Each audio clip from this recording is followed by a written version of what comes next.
दोस्तों आज के इस वीडियो में हम डिस्कस करने वाले हैं एक मोस्ट इम्पॉर्टेंट टॉपिक को और हमारा आज का जो टॉपिक है वो है न्यूक्लिक एसिड।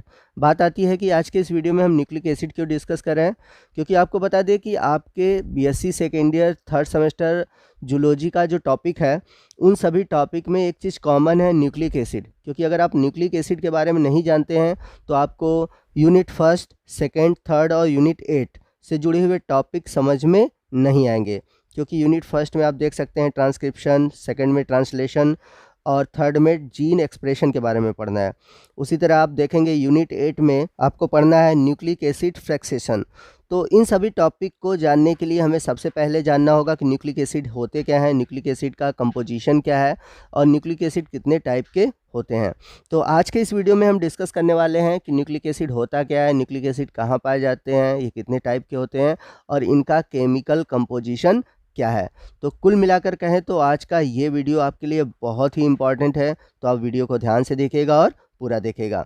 तो वीडियो की शुरुआत करते हैं और सबसे पहले हम बात करते हैं न्यूक्लिक एसिड की।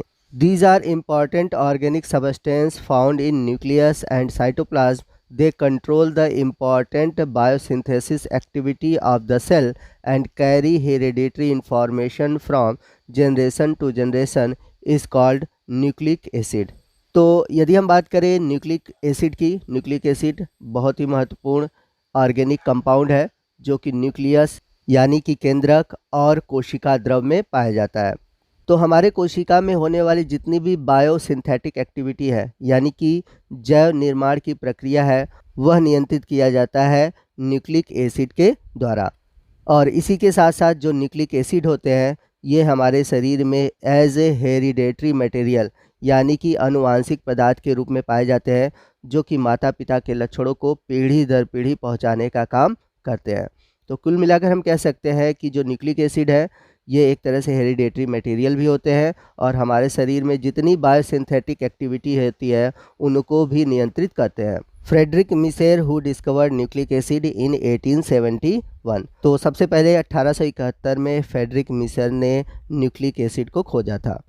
And Altmann named the nuclein as nucleic acid, और अल्टमान ने इसे नाम दिया था न्यूक्लिक एसिड। तो याद रखिएगा, डिस्कवर करने वाले थे फ्रेडरिक मिसेर और नाम देने वाले साइंटिस्ट थे अल्टमान।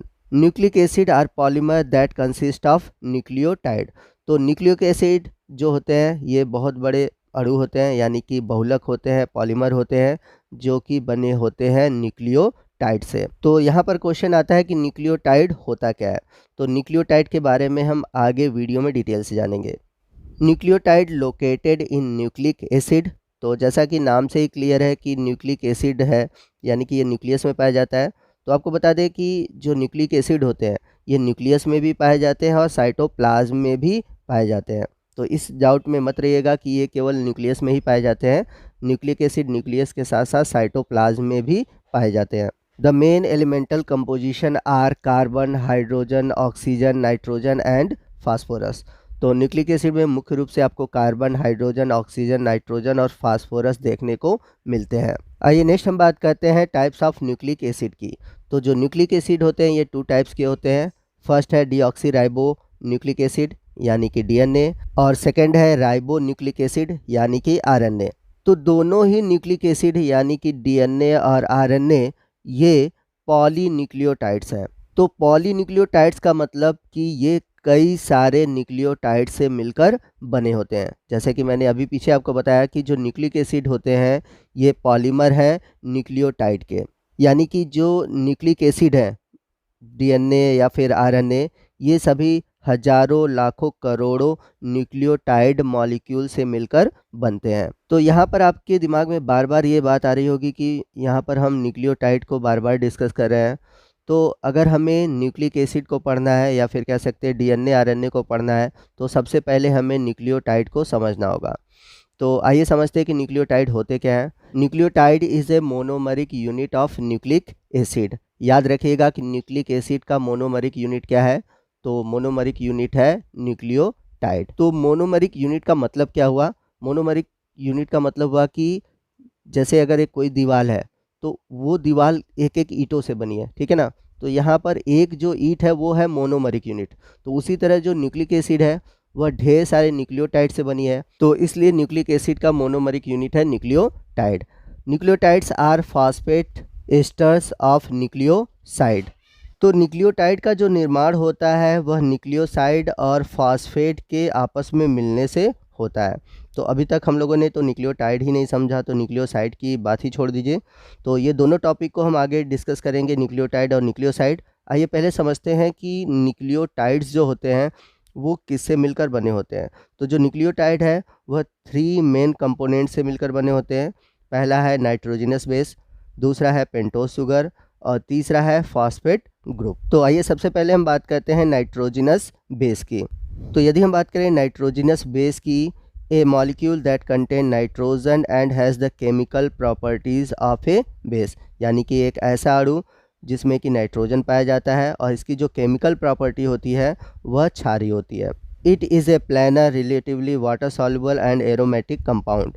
तो नाइट्रोजनस बेस जो होते हैं इनकी संरचना प्लेनर होती है, ये वाटर सॉल्युबल होते हैं और ये जो होते हैं एरोमेटिक कंपाउंड होते हैं। अब बात करते हैं हम नाइट्रोजनस बेस के स्ट्रक्चर की। तो जो नाइट्रोजनस बेस होते हैं ये हेट्रोसाइक्लिक होते हैं। तो आप सभी ने हेट्रोसाइक्लिक कंपाउंड केमिस्ट्री में पढ़ा होगा कि ऐसे साइक्लिक कंपाउंड जिसमें कि कम से कम 2 डिफरेंट एलिमेंट्स रिंग में पाए जाते हैं उन्हें हम हेट्रोसाइक्लिक कंपाउंड कहते हैं।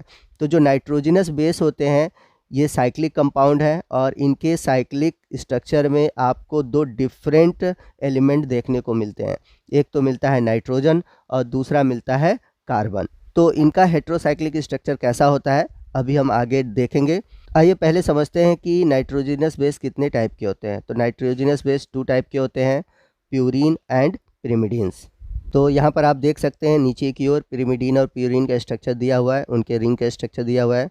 तो अगर हम बात करें पिरिमिडीन की तो ये 6 मेंबर रिंग होते हैं, यानी कि इनका जो रिंग होता है वो हेक्सागोनल होता है। नीचे की ओर आप देख सकते हैं। अब इसमें 2 नाइट्रोजन होते हैं, एक होता है पहले पोजीशन पर और दूसरा होता है तीसरे पोजीशन पे। तो यहाँ पर आप देख सकते हैं फर्स्ट पोजीशन पर और थर्ड पोजीशन पर आपको रिंग में नाइट्रोजन देखने को मिलेगा। इसी के साथ साथ आपको इसमें 3 डबल बॉन्ड भी देखने को मिलेंगे। यहाँ पर आप देख सकते हैं आपको 3 डबल बॉन्ड भी देखने को मिलेगा। अब यदि बात करें इनके जनरल फार्मूला की तो इनका जनरल फार्मूला है C4H4N2। अब यदि हम बात करें प्यूरीन की तो प्यूरीन में आपको एक 6 मेंबर रिंग देखने को मिलेगा जिसे हम बोलते हैं पिरिमिडीन, और दूसरा जो रिंग मिलेगा वो होगा 5 मेंबर रिंग जिसे हम बोलते हैं इमेडोजोल। तो 6 मेंबर रिंग पिरिमिडीन फ्यूज़ होता है 5 मेंबर रिंग इमेडोजोल से। तो जैसा कि हम लोगों ने पिरिमिडीन में देखा केवल 2 नाइट्रोजन पाए जाते हैं, जबकि प्यूरीन में आपको 4 नाइट्रोजन मॉलिक्यूल देखने के मिलेंगे। 2 जो नाइट्रोजन होंगे आपको पहले और तीसरे पोजीशन पे मिलेंगे पिरिमिडीन रिंग में, और जो 2 नाइट्रोजन है वो आपको इमेडोजोल रिंग में 7th और 9th पोजीशन पर देखने को मिलेंगे।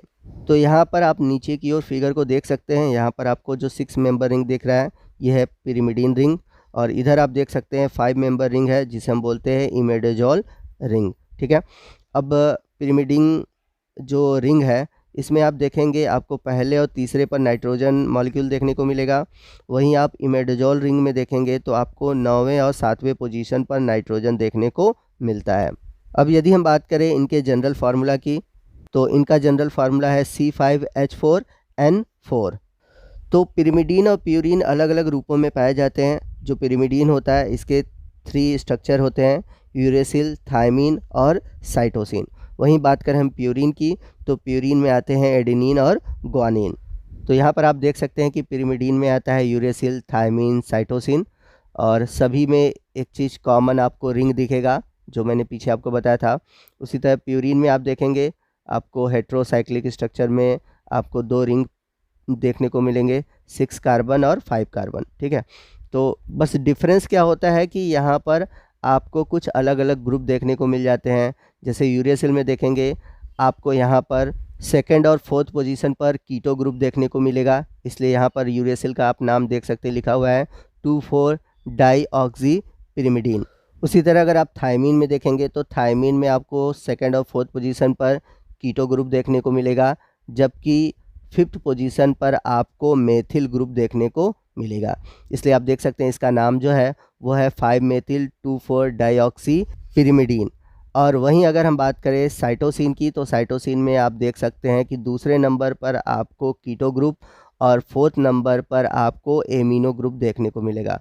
इसलिए इसका जो नाम देख सकते हैं लिखा है 2-ऑक्सी 4 एमिनो पिरिमिडीन। अब वहीं आप प्यूरिन रिंग में देखेंगे, अगर हम बात करें एडनिन की, तो एडनिन में आपको छठे नंबर पर एमिनो ग्रुप देखने को मिलेगा। इसलिए इसका नाम देख सकते हैं, केमिकल नेम है 6 एमिनो प्यूरिन। वहीं अगर आप ग्वानिन में देखें तो ग्वानिन में आपको सेकंड नंबर पर एमिनो ग्रुप और 6 नंबर पर कीटो ग्रुप देखने को मिलेगा।